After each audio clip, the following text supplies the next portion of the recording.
So first, we have the level of proficiency, and this I've analyzed and read up on the mechanics and the descriptions of each individual levels.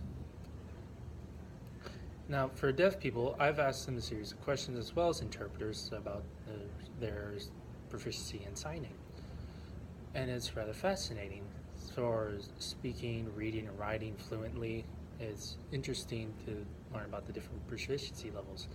But for deaf people, their expectations of interpreters in their proficiency is a high bar to meet. But most often, it's a lot lower than that on the reality.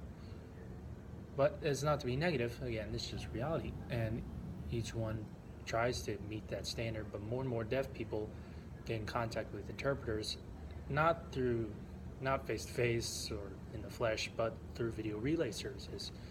And they're surprised when they see these interpreters, and they ask the question, "Is that my language?" And they're puzzled by that, and they have the right to exchange the interpreters, but for the most part, they're sweet and tender-hearted and don't have the heart to exchange. So they see these interpreters, they're dressed in black, they're signing, they're speaking all the way around, and they have a hard time recognizing it. So they tend to struggle with that, with the meaning of those proficiencies.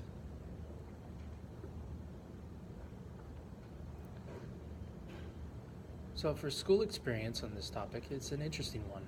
I've read and discussed with others with and for deaf people as they grow up, whether they use oral methods, C, simultaneous communication, total communication, Rochester method, whichever. For deaf children, they internalize these things and connect it with their education. And for the so on and so forth, and their subject matter connected with their language. It's subject matter.